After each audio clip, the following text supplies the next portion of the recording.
Innal hamdalillah nahmaduhu ta'ala wa nasta'inuhu wa nastaghfiruh wa na'udzu billahi min shururi anfusina wa min sayyiati a'malina man yahdihillahu fala mudilla lahu wa man yudlil fala hadiya lahu wa asyhadu an la ilaha illallah wahdahu la syarika lahu wa asyhadu anna Muhammadan 'abduhu wa rasuluh. Ya ayyuhalladzina amanu taqullaha haqqa tuqatih wa la tamutunna illa wa antum muslimun.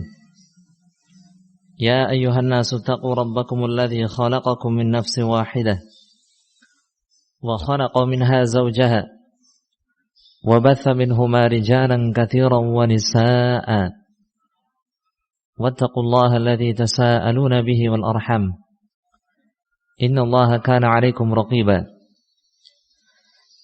Ya ayyuhalladzina amanu taqullaha wa qulu qawlan sadida yuslih lakum a'malakum wa yaghfir lakum dhunubakum wa man yuti'illaha wa rasulahu faqad faza fawzan 'azima. Amma ba'd, fa inna asdaqal hadithi kitabullah wa khairal hadi hadi Muhammadin sallallahu alaihi wasallam wa syarral umuri muhdatsatuha fa inna kulla muhdatsatin bid'ah wa kulla bid'atin dhalalah wa kulla dhalalatin finnar. A'adzani Allah wa iyyakum minan nar.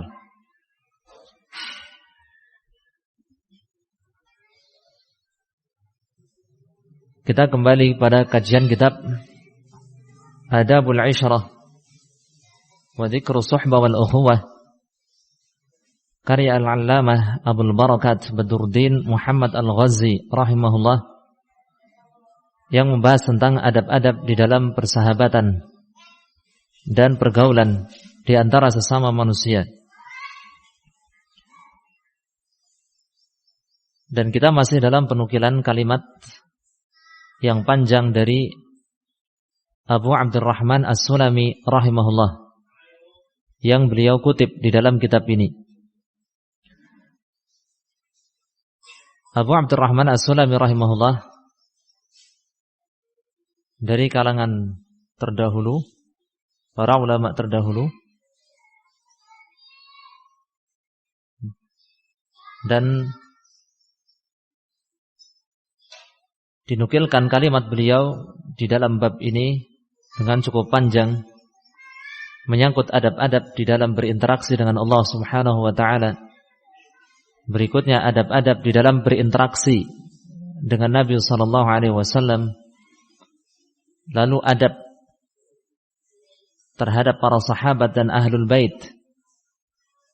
Berikutnya adalah adab-adab bersama para wali Allah ta'ala. Berikutnya adalah adab terhadap as-sultan, penguasa, pemerintah. Berikutnya lagi adalah suhbatul ahl wal walad, adab-adab di dalam berinteraksi dengan keluarga, anak dan istri.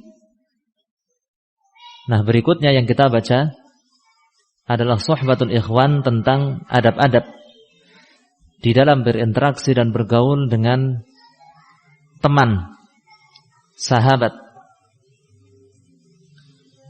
Beliau rahimahullah mengatakan, wa ma'al ikhwani bidawamil bishr wa badril ma'ruf wa nashril mahasin wa satril qabaih wa istikbari birrihim iyyaka wa istiqlali birrika iyyahum wa in kathur wa musa'adatihim bil mali wan nafs wa mujanabatil hiqdi wal hasadi wal baghi wa ma yakrahuna min jami'il wujuh wa tarki ma yu'tadharu minhu.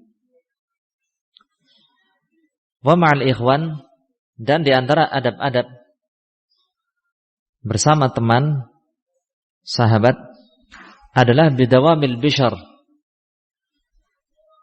senantiasa berseri-seri, yakni bertemu dengan teman, sahabat, orang lain dengan wajah yang al-bishar, berseri-seri. Nah, ini jelas sebagaimana yang disabdakan oleh Nabi sallallahu alaihi wasallam, la tahqiranna minal ma'rufi syai'an walau an talqa akhaka biwajhin talqa.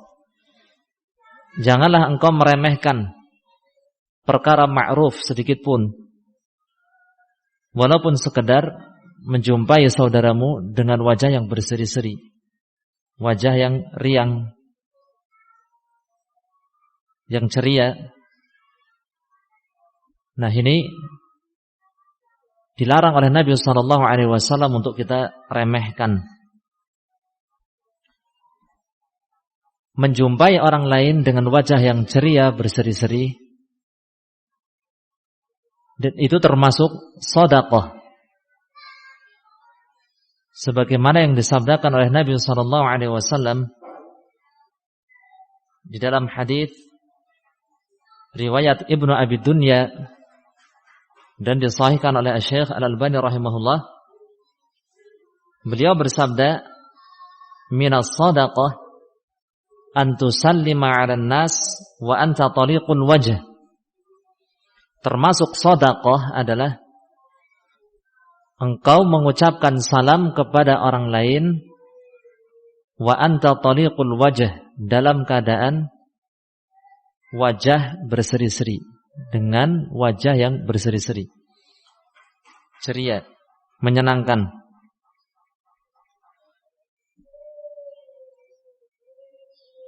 Dan Nabi SAW juga menyebutkan bahwa senyum di hadapan orang lain itu juga sedekah. Beliau SAW bersabda di dalam hadis yang sahih, tabassumuka fi wajhi akhika sadaqah. Senyummu di hadapan saudaramu, temanmu, itu adalah sedekah, sedekah. Ya. Maka sekian banyak, berapa banyak sedekah yang tercatat untuk kita jika kita menjumpai orang lain dengan penuh senyum manis, wajah yang berseri-seri, yang ceria. Tentu jangan dilupakan untuk meniatkannya ikhlas lillahi ta'ala. Ya. Meniatkan hal itu karena Allah Subhanahu wa ta'ala dan mengharapkan pahalanya.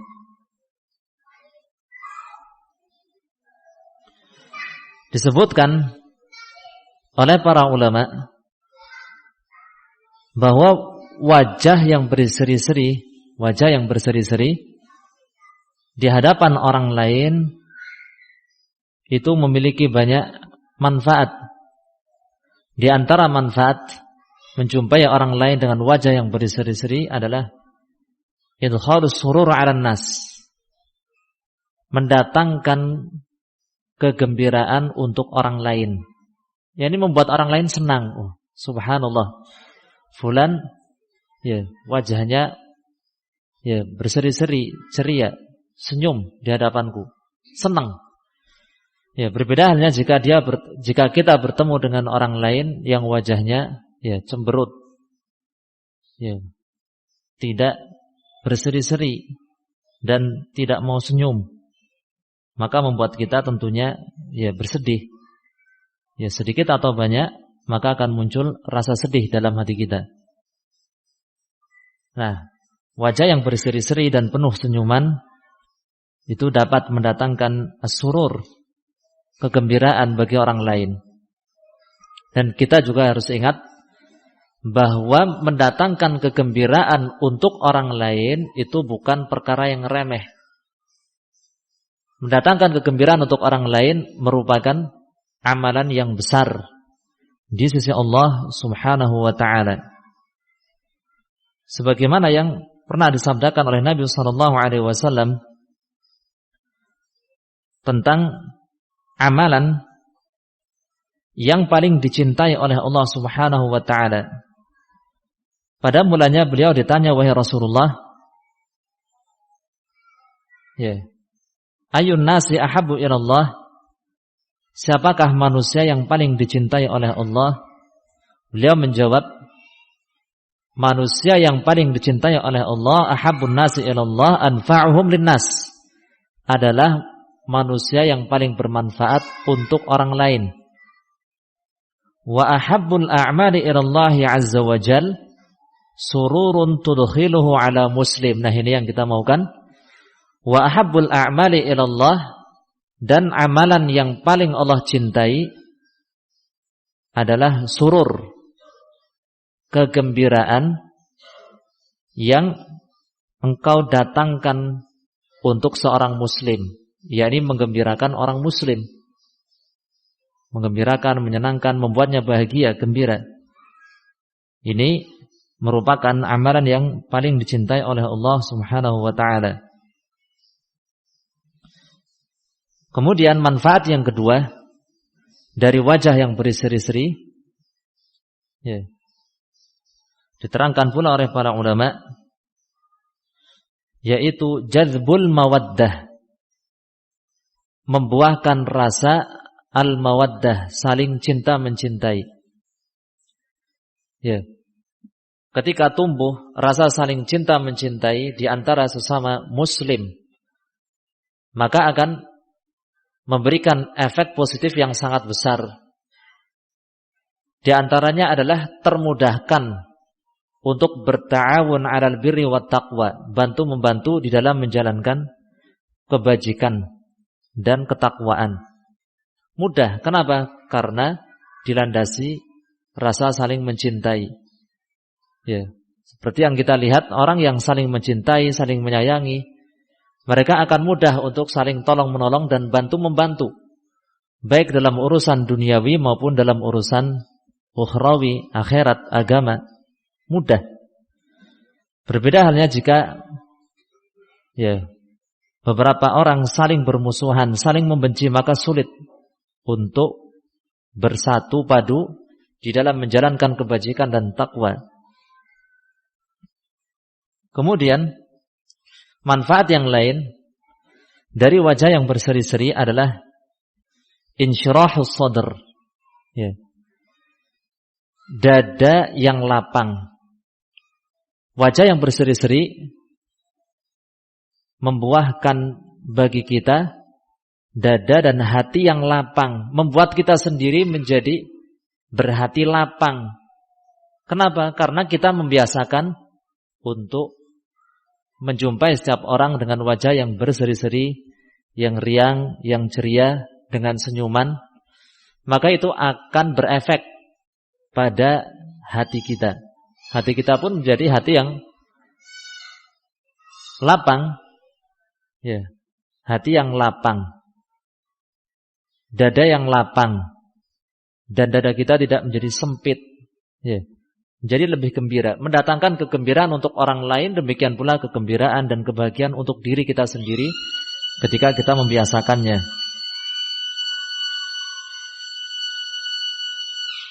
Nah, bahkan ya, sebagian ahli medis ya sangat menyarankan orang yang ya menderita tekanan darah tinggi untuk menjalani terapi yang satu ini, yaitu terapi membiasakan ya wajah berseri-seri. Wajah yang berseri-seri, ya, senyum, ceria, dan semisalnya. Ini diantara terapi yang disarankan oleh sebagian ahli medis bagi orang yang menderita tekanan darah tinggi. Itu akan sangat membantu. Intinya sekian banyak manfaat dan hikmah ya di dalam hal ini. Oleh karena itulah diperintahkan oleh Nabi SAW, tabassumuka fi wajhi akhika shadaqah. Senyummu di hadapan saudaramu itu adalah sedekah. Ya. Jangan remehkan perkara ma'ruf sedikit pun, walaupun sekedar antalqa akhaka biwajhin talq, menjumpai saudaramu dengan wajah yang ceria. Ini satu poin adab di dalam berinteraksi dengan teman-teman kita, sahabat-sahabat kita. Yang kedua, beliau sebutkan wa badlil ma'ruf, memberikan kebaikan, memberikan perkara ma'ruf yakni kebaikan, manfaat untuk orang lain. Nah, memberikan kebaikan dan manfaat untuk orang lain, ya, ini banyak ragamnya dan banyak bentuknya. Mungkin dengan tenaga kita memberikan kebaikan dan manfaat. Semoga tenaga kita ini membantu dengan tenaga bisa bermanfaat untuk saudara kita, ya, atau untuk kaum muslimin, ya. Atau mungkin dengan harta benda kita, materi kita, semoga ya hadiah atau sedekah yang sedikit ini bermanfaat. Atau mungkin juga dengan ya nasihat, ya, memberikan nasihat, masukan, saran, ya, dengan perkataan yang baik, ya, ini juga manfaat. Demikian pula ilmu, memberikan ilmu untuk orang lain, faedah, juga ma'ruf. Sehingga perkara ma'ruf itu sangat banyak bentuknya. Jangan sampai kita meremehkannya. Seperti tadi Nabi SAW mengatakan la tahqiranna minal ma'rufi syai'an. Jangan meremehkan perkara ma'ruf, kebaikan, manfaat untuk orang lain sedikit pun jangan diremehkan. Ya, walaupun sekedar wajah yang berseri-seri itu termasuk perkara yang bermanfaat untuk orang lain. Demikian pula perkara-perkara ma'ruf dalam bentuk yang lain jangan diremehkan. Nah, seperti yang kita dengarkan dari sabda Nabi SAW tadi, ya, orang yang paling dicintai oleh Allah adalah orang yang paling bermanfaat untuk manusia. Paling bermanfaat mungkin dengan harta bendanya, atau dengan tenaganya, atau dengan ilmunya, dan lain sebagainya, luar biasa. Maka semakin besar manfaat yang bisa kita berikan untuk orang lain, atau bahkan untuk orang banyak, maka insya Allah kita akan semakin dicintai oleh Allah Subhanahu wa ta'ala. Semakin besar manfaat yang bisa kita berikan untuk umat, maka insya Allah kita akan semakin dicintai oleh Allah Subhanahu wa ta'ala. Sebab Nabi SAW bersabda seperti tadi, ahabbun nas ilallah anfa'uhum linnas. Manusia yang paling dicintai oleh Allah adalah yang paling bermanfaat, memberikan manfaat paling banyak, paling besar untuk orang lain. Ya, seperti tadi banyak, mungkin dengan ilmu, mungkin dengan tenaga, berusaha semaksimal mungkin. Walaupun saya bisanya tenaga, saya akan membantu dengan tenaga saya, ya, dengan waktu luang saya, atau dengan harta benda, ya, yang jelas bermanfaat, ya. Semakin besar manfaatnya dirasakan oleh umat, oleh kaum muslimin, ya, semakin besar manfaatnya untuk agama Islam juga, maka insya Allah, ya, akan semakin dicintai orang tersebut oleh Allah Subhanahu wa ta'ala. Nabi SAW menyebutkan beberapa contoh perkara ma'ruf untuk orang lain yang tidak boleh kita remehkan. Seperti di dalam sabda Nabi SAW yang tadi kita singgung, bahwa amalan yang paling dicintai oleh Allah adalah kebahagiaan yang kita datangkan untuk seorang muslim. Kemudian beliau memberikan contoh, takshifu anhu kurbatan, engkau menghilangkan kesulitannya. Dia sedang sulit apa ini? Dalam hal apa? Kita bantu. Dia sedang menghadapi kesulitan, kesempitan, kita bantu. Ya. Au taqdi anhu dainan, atau engkau melunaskan hutangnya. Oh, ternyata saudara kita terlilit hutang. Terus gimana? Ya sudah, biar bayar hutang sendiri, begitu? Ya mungkin saja. Ya, tetapi ternyata melunaskan hutang orang lain itu termasuk, ya, perkara yang paling dicintai oleh Allah Subhanahu wa ta'ala, termasuk perkara ma'ruf. Kalau kenyataannya dia memang kesulitan untuk melunasi hutangnya. au tatrudu anhu ju'an. Contoh yang lain, engkau menghilangkan rasa laparnya. Oh, saudara kita sedang kelaparan. Ya, lapar. Ya. Maka di antara bentuk perkara ma'ruf yang bisa kita lakukan saat itu adalah memberinya makan. Dan Nabi SAW mengatakan, wala an amsya ma'a akhin fi hajatin ahabbu ilayya min an a'takifa fi hadzal masjid syahran. Nabi SAW mengatakan, wala an amshi, sungguh seandainya aku berjalan bersama saudara, teman, sahabat, seorang muslim untuk membantu keperluannya. Aku pergi bersama seorang saudaraku, sahabatku, orang muslim yang lain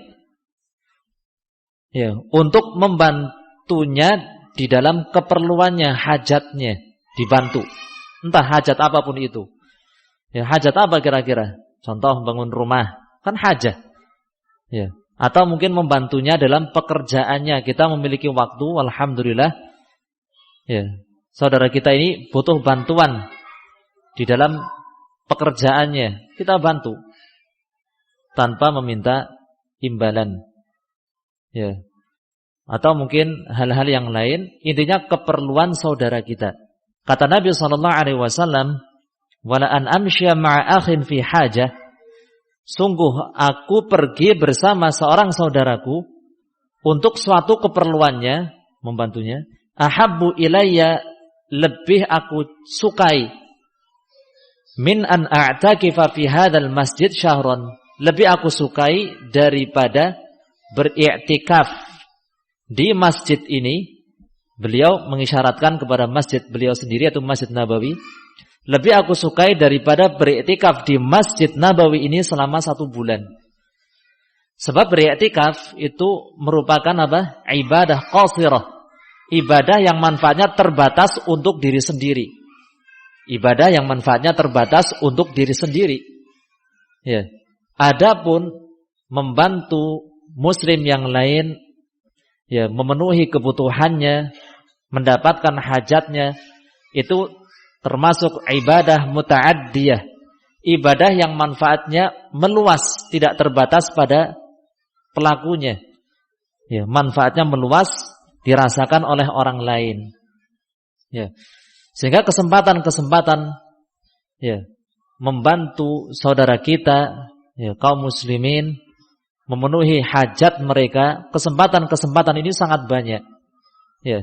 Tinggal kita yang tidak boleh berpangku tangan, diam saja, bakhil dengan waktu kita, tidak mau meluangkan waktu, padahal kita memiliki waktu luang. Tidak mau atau bakhil dengan tenaga kita, padahal kita masih memiliki tenaga. Dan seterusnya. Na'udzubillah, jangan sampai sebab ternyata itu lebih disukai oleh Nabi SAW daripada beriktikaf di Masjid Nabawi selama 1 bulan. Tentu Nabi SAW mengatakan seperti ini, bukan karena atas dasar suka-suka saja. Saya sukanya begini kok, saya sukanya ibadah yang ini, saya sukanya ibadah yang itu. Tentu tidak. Tentu Nabi SAW mengatakan seperti itu karena itulah yang lebih utama di sisi Allah Subhanahu Wa Taala. Yang lebih utama adalah membantu saudara kita memenuhi kebutuhannya. Itu adalah ibadah muta'addiyah, manfaatnya meluas dibandingkan dengan ibadah-ibadah qasirah yang manfaatnya hanya untuk pelaku ibadah itu sendiri. Naam. Kemudian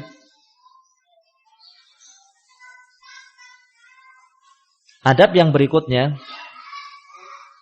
yang ketiga, yaitu wanashril mahasin wasatril qabaih. Ini poin yang ketiga dari adab-adab di dalam bergaul bersama sahabat kita. Wanashril mahasin, menyebarkan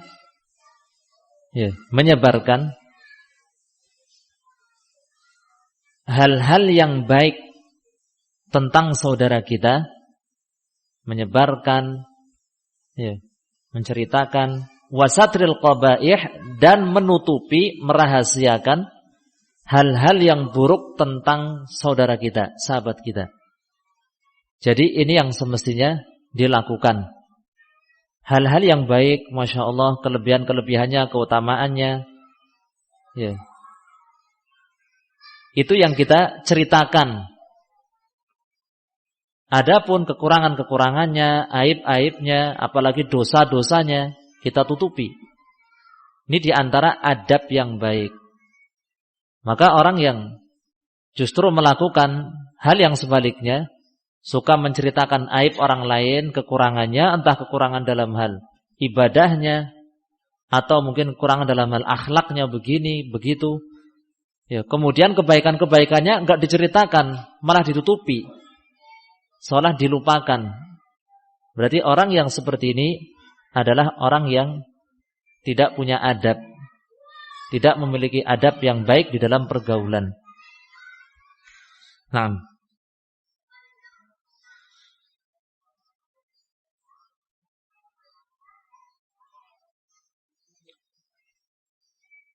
Nabi SAW memerintahkan kita semua untuk menjaga kehormatan saudara kita, sahabat kita. Jika kita merendahkan saudara kita, maka itu adalah ihtiqar, sukhriyah. Ihtiqar itu merupakan dosa yang besar. Merendahkan, meremehkan, menghina saudara kita merupakan dosa yang besar. Demikian pula jika menyebutkan keburukan orang lain, maka itu juga merupakan perkara ghibah yang merupakan dosa besar. Na'udzubillahi min dzalik. Oleh karena itu jangan sampai kita terjatuh di dalamnya. Disebutkan oleh Ibnu Hibban rahimahullah di dalam kitab beliau Raudhatul Uqala. Beliau menerangkan sebab orang itu tidak mengerti keutamaan dan kelebihan orang lain. Kenapa ada orang yang tidak bisa memahami keutamaan orang lain? Padahal orang lain tersebut memiliki keutamaan, kelebihan, tapi dia seolah enggak mengerti. Jangankan menceritakan dan menyebarkan kebaikan-kebaikan dan keutamaan-keutamaannya. Memahami dan mengerti saja tidak. Yang dia tahu adalah menyebutkan kejelekan dan menghina. Na'udzubillah. Ibnu Hibban rahimahullah menerangkan sebabnya kenapa bisa seperti itu. Li'anna man khafiya 'alaihi 'aibu nafsihi khafiyat 'alaihi mahasinu ghairihi. Karena orang yang tidak mengerti aib dirinya sendiri, kekurangan dirinya sendiri, maka dia tidak akan mengerti kelebihan orang lain. Bagaimana mungkin dia bisa menjunjung orang lain, memuliakan orang lain, menyebutkan hal-hal yang baik tentang orang lain tersebut, sementara dia sendiri menganggap orang lain itu rendah dan dialah yang hebat, dialah yang tinggi. Kenapa dia merasa dirinya hebat dan lebih tinggi daripada orang lain? Karena dia tidak mengerti kekurangan-kekurangan pribadinya. Coba kalau dirinya tahu kekurangan pribadinya, malu. Oh ya, saya sih siapa? Yang dia lihat orang lain itu lebih tinggi daripada dirinya, lebih baik.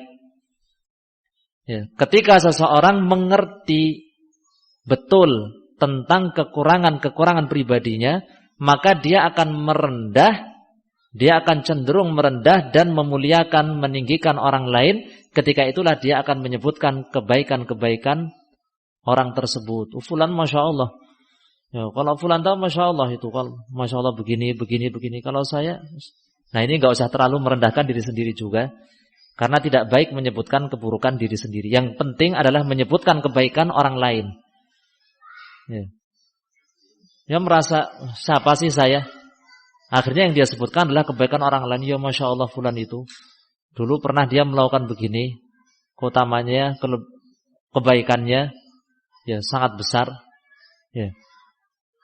Nah, mudah untuk memuji orang lain ketika seseorang itu ya mengerti kekurangan pribadinya.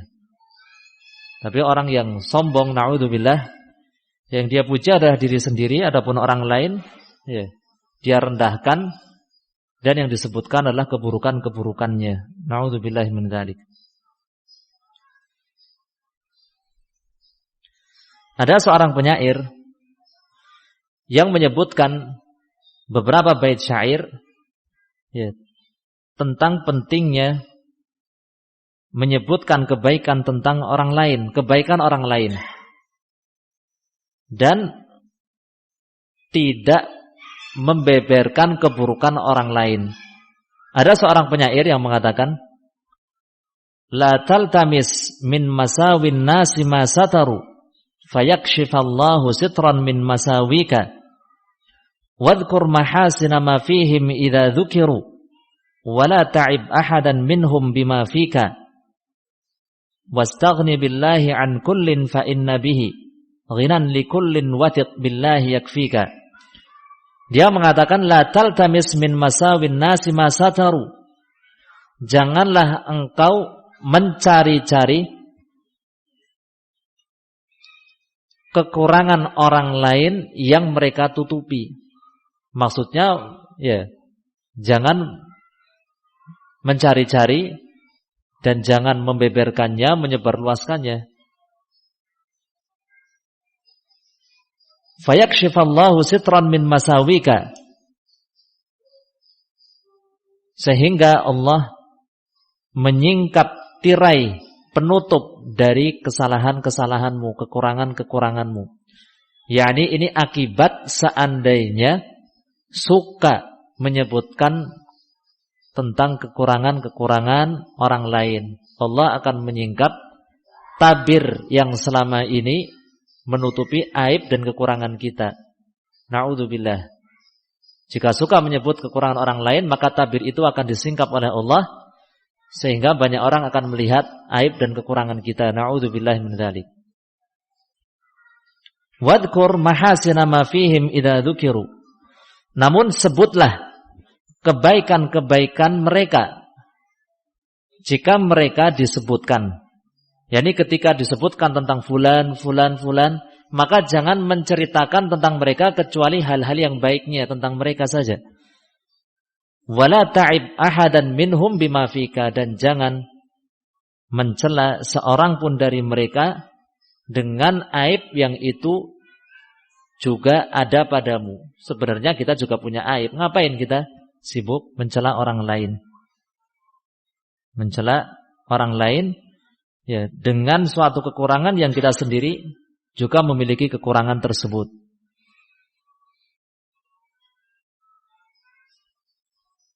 Sebagian salaf mengatakan, memperingatkan dari bahaya suka menyebutkan kejelekan orang lain.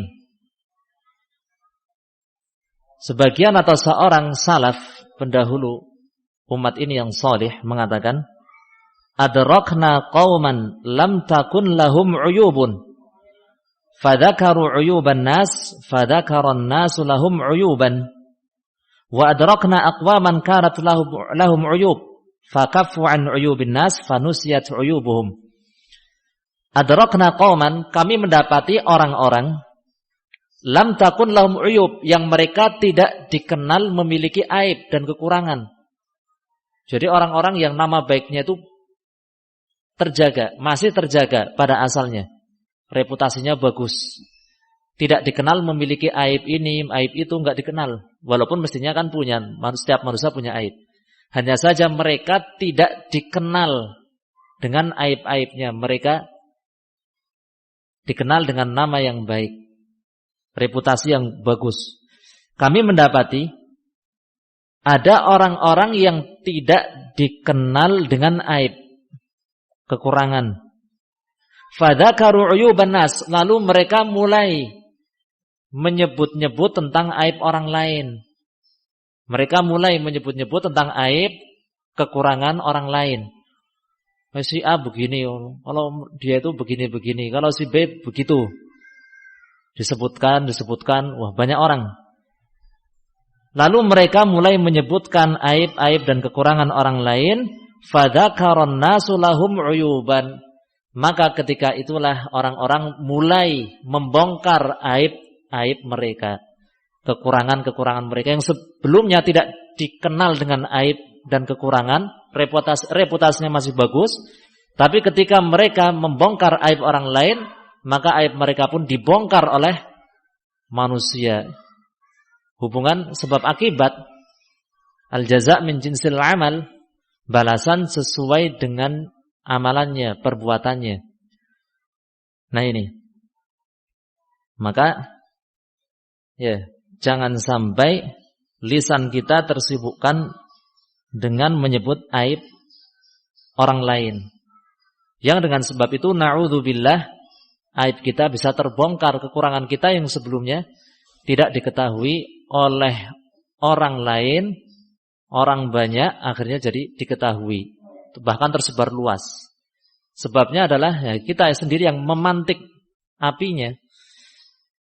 Wa adrakna aqwaman karat lahum uyub. Ya, seorang salaf ini kembali melanjutkan perkataannya, wa adrakna aqwaman. Dan kami mendapati orang-orang. Ini sebaliknya. Karat lahum uyub, yang mereka memiliki aib. Mereka dikenal memiliki aib dan kekurangan. Pada awalnya seperti itu, reputasinya kurang bagus. Ya, reputasinya kurang bagus.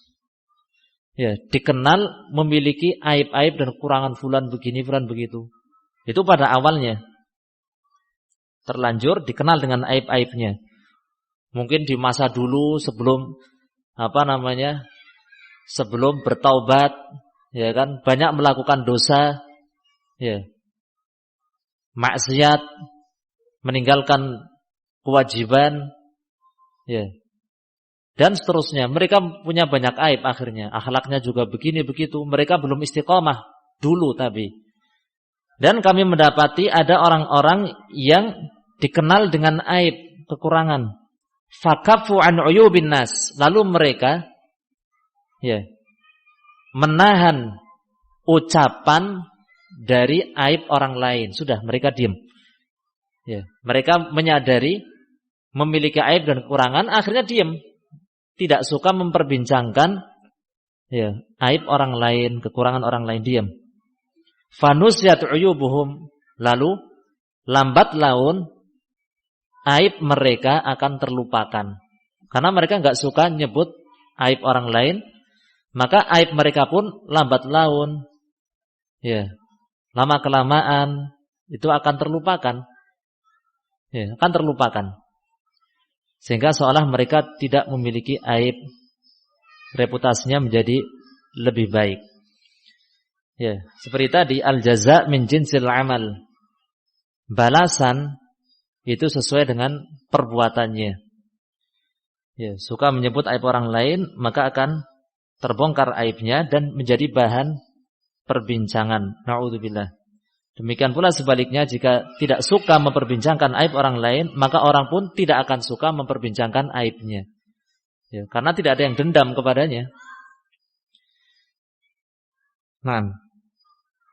Nah ini semua ya sebagaimana yang disabdakan oleh Nabi SAW. Ya ma'syara man amana bilisanihi wa lam yadkhulil imanu fi qalbihi. La taghtabun nas wa la tatabba'u awratihim. Fa innahu man tatabba'a awratihim tatabba'a Allahu awratah. Wa man yattaba'illahu awratah yafdahu fi baitih. Wahai orang-orang yang menyatakan beriman dengan lisannya, namun iman itu belum benar-benar masuk ke dalam hatinya. Jadi kalau ditanya kamu beriman, ya saya beriman. Asyhadu an la ilaha illallah wa asyhadu anna Muhammadar Rasulullah. Saya seorang mukmin. Ucapan-ucapannya juga nampak seolah seperti itu, dia beriman. Tetapi keimanan yang sesungguhnya belum benar-benar masuk ke dalam hatinya. Ya. Maka ini yang diperingatkan oleh Nabi SAW. Wahai orang-orang yang beriman dengan lisannya, namun iman itu belum benar-benar masuk ke dalam hatinya. La taghtabun nas. Janganlah kalian mengghibahi manusia, mengumpat, menggunjing, menyebut kekurangan-kekurangan mereka. Wala tatabba'u auratihim, dan jangan pula kalian mencari-cari aib-aib mereka, kekurangan-kekurangan mereka. Sebab barang siapa mencari-cari kekurangan-kekurangan mereka, maka Allah akan membuka kekurangannya, aibnya.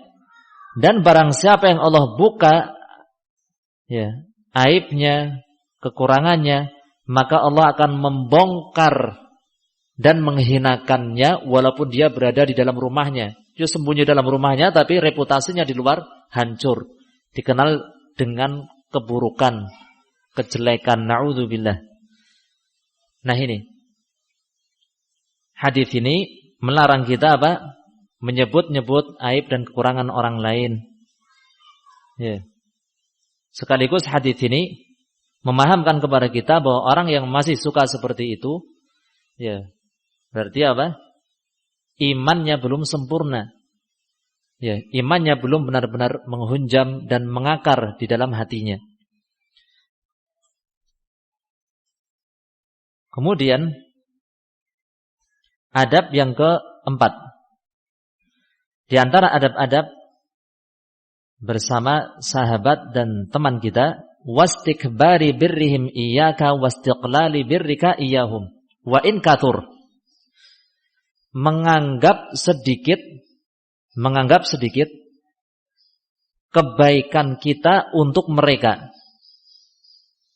Atau sebelumnya wastikbar birrihim, saya ralat, wastikbari birrihim iyyaka, menganggap besar kebaikan mereka untuk kita, dan sebaliknya menganggap kecil sedikit kebaikan kita untuk mereka. Menganggap besar kebaikan mereka untuk kita, tapi di sisi yang lain kebaikan kita untuk mereka selama ini kita anggap belum apa-apa, masih sedikit. Wa in kathur, walaupun sebenarnya banyak, kita sudah banyak membantu dan memberikan kebaikan mereka. Nah ini diantara adab yang baik di dalam persahabatan, pergaulan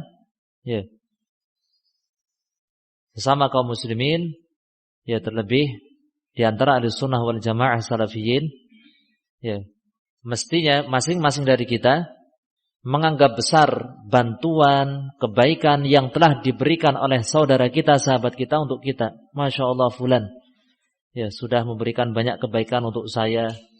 Jangan anggap remeh, antum siapa? Antum enggak memberi apa-apa, cuma sedikit. Jangan. Anggaplah, yakinilah bahwa itu semua sudah besar. Kebaikan yang mereka berikan untuk kita banyak, besar. Tapi sebaliknya, menganggap sedikit bantuan dan kebaikan yang telah kita berikan untuk saudara-saudara kita ini. Walaupun sebenarnya banyak, tapi jangan dianggap banyak. Masih sedikit, belum apa-apa. Mungkin belum bisa menunaikan hak mereka sebagai sahabat saya. Saya baru memberi apa? Hak mereka besar. Hak sahabat-sahabat saya besar. Sebab memang kita diperintahkan untuk ta'awun, bantu-membantu 'alal birri wat taqwa. Saya baru memberi apa? Belum apa-apa saya memberikan bantuan dan kebaikan untuk mereka. Jangan malah sebaliknya, kebaikan mereka dianggap sedikit, atau kebaikan kita untuk mereka dianggap banyak. Saya sudah beri ini, sudah beri itu, saya sudah nyumbang ini, nyumbang itu. Misalkan saja. Na'udzubillah. Allah Subhanahu wa ta'ala berfirman, melarang kita melakukan suatu amal soleh apapun, amal soleh apapun itu, diiringi dengan mengungkit-ungkit dan menganggap besar. Allah Subhanahu wa taala melarang kita melakukan amal soleh apapun itu, tetapi diiringi dengan mengungkit-ungkit amal soleh tersebut dan menganggapnya adalah amal soleh yang besar, yang banyak. Dilarang oleh Allah Subhanahu wa taala. Yakni di dalam surat Al-Muddathir Allah Subhanahu wa taala berfirman, "Wala tamnun tastakthir." Wala tamnun tastakthir. Janganlah engkau mengungkit-ungkit.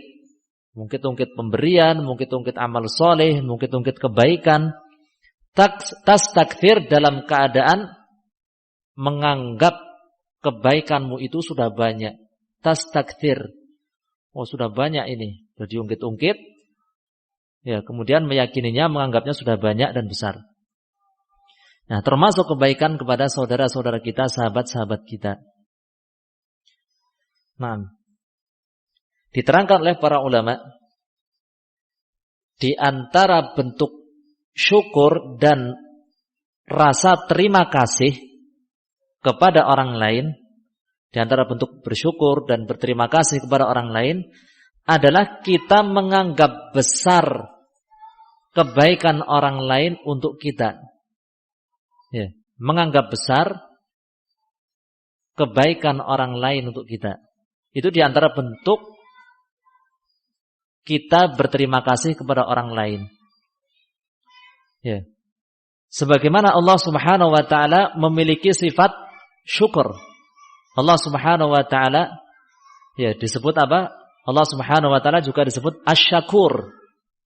Asy-Syakur. Allah Subhanahu wa taala disebut Asy-Syakur. Kenapa Allah disebut Asy-Syakur? Allah disebut Asy-Syakur karena Allah itu membalas amal soleh hambanya,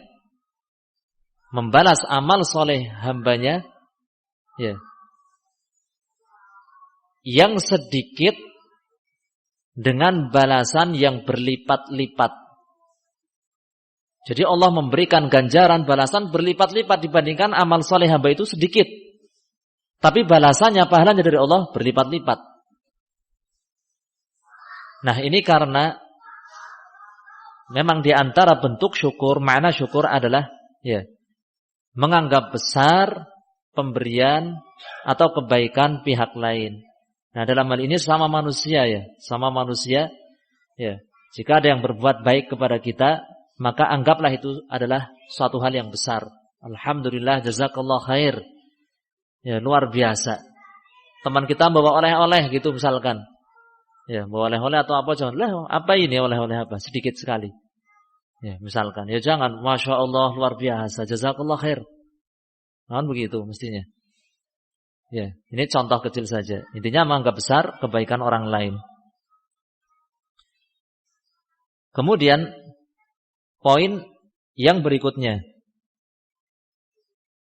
yang kelima, di antara poin-poin adab di dalam bergaul dengan sahabat dan teman-teman kita adalah wa musa'adatihim bil mali wan nafs, membantu mereka dengan harta benda dan diri kita, tenaga kita.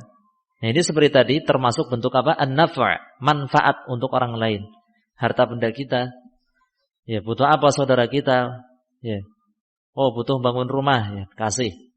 Wah, nggak punya uang untuk memberi ini, gimana ini? Ya tenaga. Ya, jangan bakhil.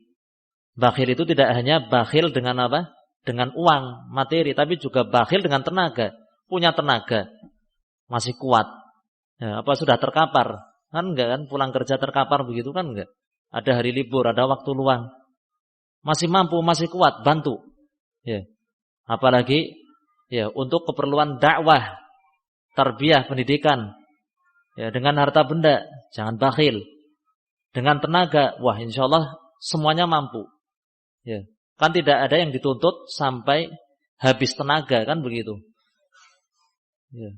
Masing-masing memiliki waktu luang pasti dan masih memiliki tenaga untuk membantu. Ya. Membantu saudaranya, sahabat yang membutuhkan, terlebih lagi hal-hal yang berkaitan dengan dakwah, tarbiyah, pendidikan kita semua. Itu sebenarnya membantu siapa? Kalau kita turut andil. Ya. dengan harta benda kita atau tenaga kita di dalam tarbiyah. Sebenarnya membantu siapa ini? Di antaranya yang paling pertama adalah membantu diri kita sendiri. Anak-anak kita sekolahnya di mana? Ya, berarti kurang tahu diri kalau begitu. Kalau bakhil dengan tenaganya. Ya, kurang tahu diri. Demikian juga apa? Membantu ya, teman-teman kita, sahabat kita, kaum muslimin, karena untuk kepentingan dakwah. Demikian juga dalam rangka turut andil untuk agama Islam. Kan untuk agama Islam, dakwah. Ya. Kepentingan diri sendiri karena anaknya sekolah di situ, tarbiyah di situ, pendidikan. Membantu kaum muslimin yang menyekolahkan anaknya di situ. Demikian juga ya, sebagai bentuk andil di dalam dakwah Islam. Dakwah. Nah, sehingga tidak sepatutnya untuk bakhil. Nah, orang yang bakhil dalam keadaan mampu dengan harta bendanya atau tenaganya, ya, berarti dia kurang adab. Ya, kurang adab atau tidak memiliki adab yang baik ya, di dalam musahabah, persaudaraan, pertemanan, persahabatan, terkhusus persahabatan sesama ahli sunnah wal jamaah. Dia kurang adab. Wallahul musta'an. Poin yang berikutnya, wa mujanabatil hiqdi wal hasad wal baghi wa ma yakrahuna min jami'il wujuh. Ya. Menjauhi sifat al-hiqd, dendam. Dendam kepada sahabat kita, saudara kita. Hasad. Apa itu hasad? Hasad yaitu tamanni atau karahiyat in'amillahi 'alal ghair. Tidak suka orang lain mendapatkan nikmat, itu hasad. Ketidaksukaan itu sudah hasad walaupun dia tidak berangan-angan nikmat itu hilang darinya. Ketidaksukaan itu sudah dinamakan hasad. Wal baghi, menjauhi baghi. Baghi yakni kezaliman, menganiaya orang lain. Wa ma yakrahuna min jami'il wujuh, dan segala sesuatu yang mereka benci dari segala sisinya. Ini semua hal yang tidak disukai oleh sahabat kita, saudara kita, maka kita jauhi. Ya. Jangan beranggapan, oh ini sahabat karib saya kok, akhirnya kita bersikap seenaknya. Kalau saudara kita enggak suka ini. Ya, cuma ditahan supaya tidak emosi saja. Kita yang kurang tahu diri. Ya, kurang paham, kurang bisa memahami perasaan orang lain. Ya, na'udzubillah. Jadi ini diantara adab di dalam persahabatan, tidak hiqd, dendam, ya. Tidak hasad, ya. Hasad tadi tidak suka orang lain mendapatkan nikmat. Kemudian tidak baghi, tidak menganiaya, menzalimi orang lain. Demikian juga tidak melakukan setiap perkara yang tidak disukai oleh sahabat-sahabat kita. Nah,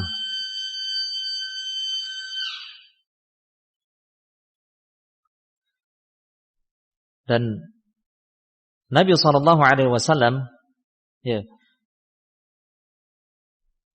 melarang kita, benar-benar melarang kita dengan larangan yang tegas dari sifat hiqd dan hasad, dendam, ya, dan hasad seperti tadi maknanya.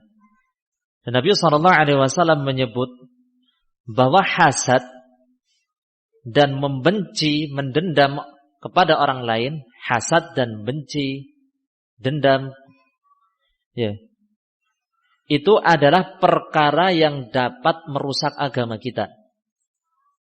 Seseorang yang di dalam hatinya terdapat hasad dan terdapat dendam, al-baghdha, kebencian kepada saudaranya, maka dia akan melakukan berbagai perbuatan dan mengatakan berbagai ucapan yang itu akan memangkas agamanya, mengikis agamanya, hancur bisa-bisa. Oleh karena itulah Nabi SAW bersabda di dalam hadis riwayat Bazzar, "Dabba ilaikum da'ul umami qablakum al-baghdha wal hasad wal baghdha wal baghdha'u hiyal haliqah laysa haliqat asy-sya'r walakin haliqat ad-din." Ya, telah menjalar kepada kalian penyakit umat-umat terdahulu. Apa itu penyakitnya? Al-baghdha wal hasad. Kebencian, dendam, dan hasad. Ini penyakit umat terdahulu yang ternyata menular, menjalar sampai pada umat ini. Wal baghdha, dan kebencian, dendam, itu adalah penyakit yang haliqah, yang dapat memangkas, memotong. Kata beliau, laisa haliqata syar, bukan maksudnya memangkas, memotong rambut. Rambut kepala misalkan.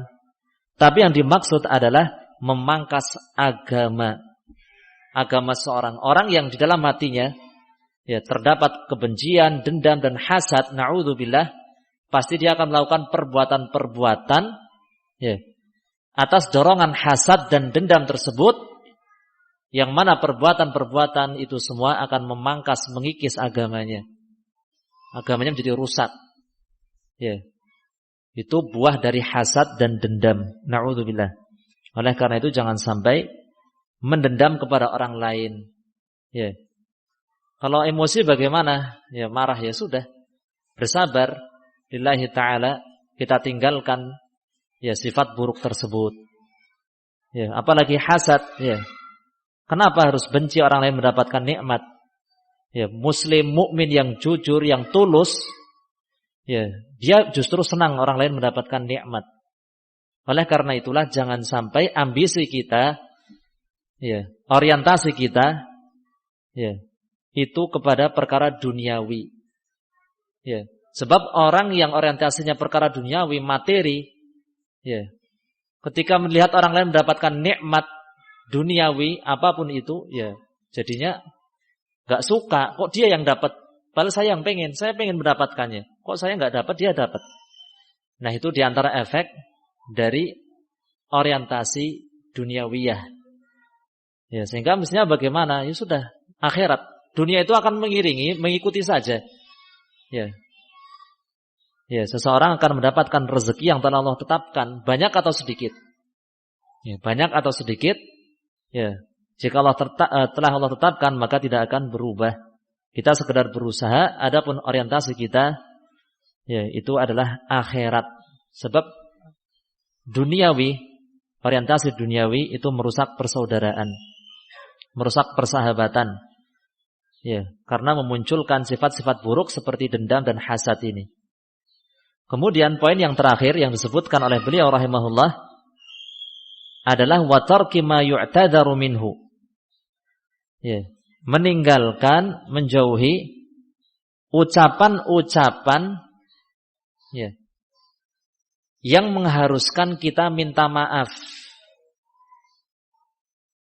Jadi menghindari ucapan-ucapan, perkataan kepada saudara kita, sahabat kita, yang mengharuskan kita untuk minta maaf besoknya. Afan ya, maaf ya, kemarin saya begini. Ini dilarang oleh Nabi SAW. Mengucapkan kalimat-kalimat yang ujung-ujungnya kita harus minta maaf. Sehingga di dalam berucap, kita harus mempertimbangkan terlebih dahulu. Jangan sampai terlanjur. Setelah terlanjur gimana? Minta maaf pun tidak, bahkan membela diri. Oh, soalnya begini-begini, semakin besar. Membela diri soalnya begini, padahal di dalam relung hatinya yang paling dalam, dia meyakini bahwa dialah yang salah, keceplosan, kurang hati-hati. Tapi ketika disuruh minta maaf malah membela diri. Oh enggak, dia soalnya begini. Padahal dalam hatinya dia, saya salah sebenarnya kemarin. Na'udzubillah. Nabi SAW mengatakan, wa iyyakum wa ma yu'tadharu minhu. Hati-hatilah dari ucapan yang mengharuskan minta maaf. Wa ma yu'tadharu minhu. Ucapan yang mengharuskan minta maaf, minta udzur. Hati-hatilah, maksudnya tinggalkanlah. Ini peringatan dan larangan dari Nabi SAW, agar jangan sampai kita melakukannya. Berarti walaupun itu kepada sahabat karib kita, walaupun itu kepada teman dekat kita, akrab, kita tetap harus menjaga lisan, ucapan. Sebab beliau rahimahullah menyebutkan Poin yang terakhir ini di dalam adab-adab ya bersama sahabat kita, teman kita. Ya. Ternyata tetap harus menjaga lisan, menjaga ucapan ya, dan tidak boleh berucap secara sembarangan. Harus dilihat dulu. Apalagi sahabat kita, tentunya kita ingin hubungan persahabatan dan persaudaraan ini langgeng terus. Tidak ada putusnya. Ya. Tidak terputus, tidak terpecah. Hubungan ini tetap harmonis. Maka dari itu kita harus benar-benar menjaga ucapan. Walaupun ya bukan berarti tidak boleh bercanda. Bercanda boleh dengan rambu-rambunya. Ya. Tanpa terjatuh dalam dosa, tetapi jangan sampai ya dengan sebab ucapan kita persahabatan ini justru menjadi hancur. Na'udzubillah. Nah, ini yang bisa kita pelajari di kesempatan ini. Mohon maaf atas kekurangan yang ada. Semoga bermanfaat. Wallahu ta'ala alam bisawab. Walhamdulillah. Wassallallahu ala nabiyyina Muhammad wa ala alihi washabihi. Subhanakallahumma bihamdik asyhadu an la ilaha illa anta astaghfiruka wa atubu ilaik. Assalamualaikum warahmatullahi wabarakatuh.